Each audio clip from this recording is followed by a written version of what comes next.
semuanya, balik lagi di Putri Channel. Nah, pada kesempatan kita kali ini kita akan membahas terkait dengan etika komunikasi massa, teman-teman.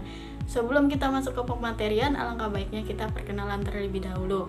Perkenalkan, nama saya Putri Ana dari Universitas Muhammadiyah Cirebon dengan NIM 2202111020. Untuk mempersingkat waktu, mari kita langsung ke pematerian. Pertama, ada definisi etika komunikasi massa. Menurut Sobur, etika komunikasi massa adalah pengetahuan tentang pers yang baik dan buruk. Jadi dalam dunia pers harus ada prinsip-prinsip etika yang mengatur agar peliputan dan penyiaran berita menjadi baik dan jauh dari protes masyarakat luas. Menurut Schumacher dan Risi pada tahun 1991 mengemukakan bahwa terdapat etika yang harus diperhatikan dalam komunikasi massa. Yang pertama ada tanggung jawab. Nah, tanggung jawab ini media harus bertanggung jawab atas dampak berita yang mereka sampaikan. Nah, berita atau pers yang menyampaikan berita itu harus bisa mempertanggungjawabkan berita yang mereka siarkan atau sampaikan. Lalu yang kedua ada kebebasan pers. Media harus bebas dari tekanan eksternal untuk melaporkan kebenaran. Jadi media atau pers ini menyampaikan berita secara benar tanpa tekanan dari pihak manapun. Lalu yang ketiga ada masalah etis. Media harus mempertimbangkan implikasi moral dari pemberitaan mereka. Nah, media atau pers ini menyampaikan berita tanpa mengandung unsur pornografi atau kekerasan fisik lainnya. Lalu yang keempat ada ketepatan dan objektivitas.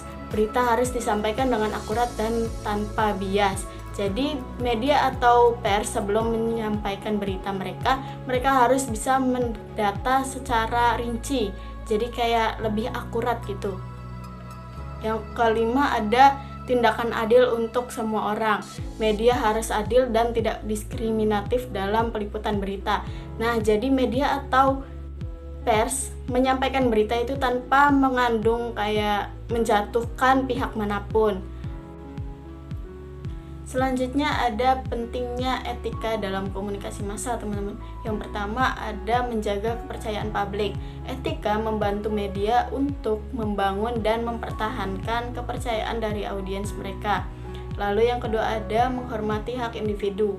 Menghormati hak individu ini, etika memastikan bahwa media menghargai privasi dan hak asasi setiap orang. Lalu yang ketiga mengelola kepentingan beragam. Etika membantu media menyeimbangkan berbagai kepentingan dan perspektif dalam peliputan berita.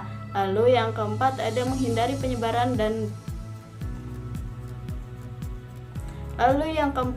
menghindari penyebaran yang beragam.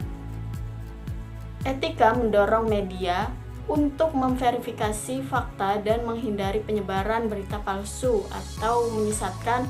Lalu yang terakhir ada mempromosikan kesejahteraan publik.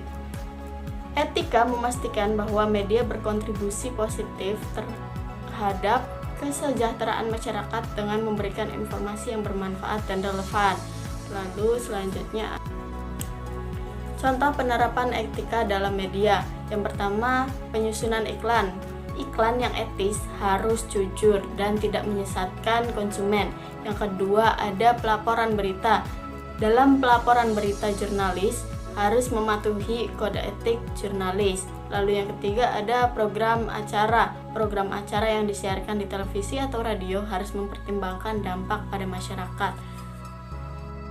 Yang terakhir ada kesimpulan.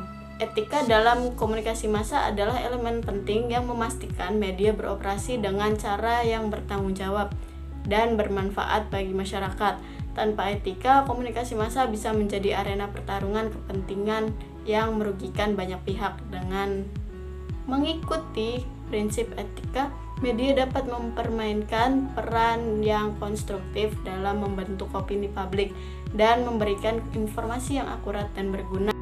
Mungkin sekian yang dapat saya sampaikan, kurang lebihnya mohon maaf. Saya akhiri, sampai jumpa di pertemuan berikutnya. Dadah!